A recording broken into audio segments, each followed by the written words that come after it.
Cuba Información. No me digan más mentiroso, no me digan más, no me digan más. La Unión Europea se ha convertido de facto en una colonia de Estados Unidos y sus medios de comunicación reproducen el esquema de propaganda de la metrópoli.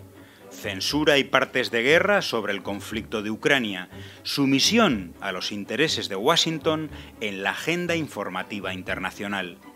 Si petroleras europeas como Eni o Repsol operan de nuevo en Venezuela porque ahora se lo permite el gobierno de Estados Unidos después de prohibírselo durante años, ¿leemos algún análisis crítico, algún editorial de la prensa italiana o española que denuncie semejante sometimiento de la soberanía europea?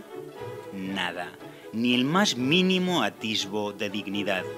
Estados Unidos dejará a Repsol y Eni llevar petróleo venezolano a Europa. Leemos.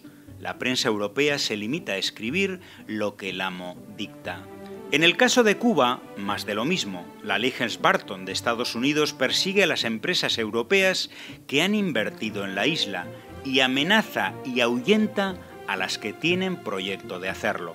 A sus directivos, los de la hotelera española Meliá, por ejemplo, se les prohíbe incluso la entrada a Estados Unidos. ¿Y qué hace la prensa corporativa española?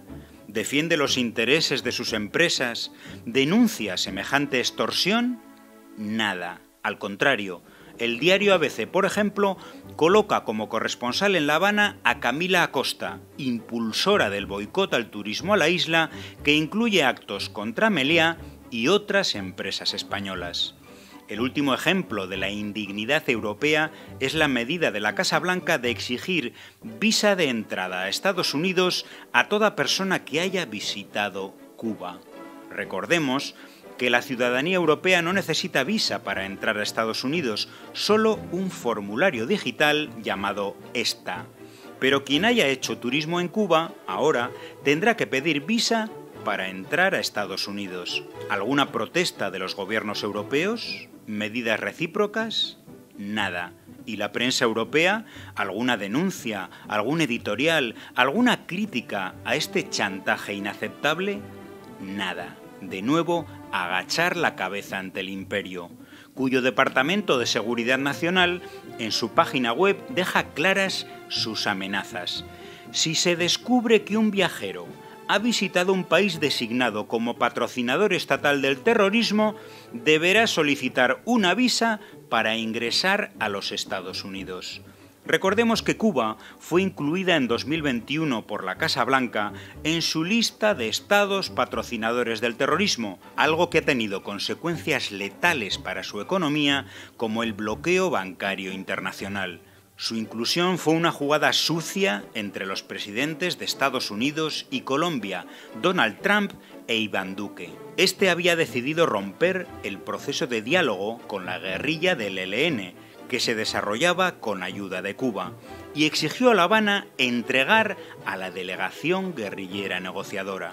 La negativa del gobierno cubano a violar el protocolo firmado por las partes y los países garantes fue la excusa para que Trump incluyera a Cuba, país que ha dado todo por la paz en Colombia, en la famosa lista de países terroristas. Pero regresemos a la medida de exigir visa para entrar en Estados Unidos a quien haya visitado la isla.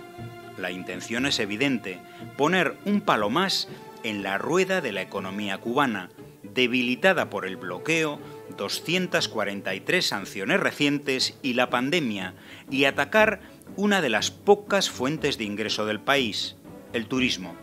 Todo para que el desabastecimiento, la falta de medicinas y los apagones eléctricos se extiendan en el tiempo hasta provocar la desesperación de la población e hipotéticas protestas masivas. Por eso es necesario difundir este mensaje. Hay que visitar Cuba, promover su turismo.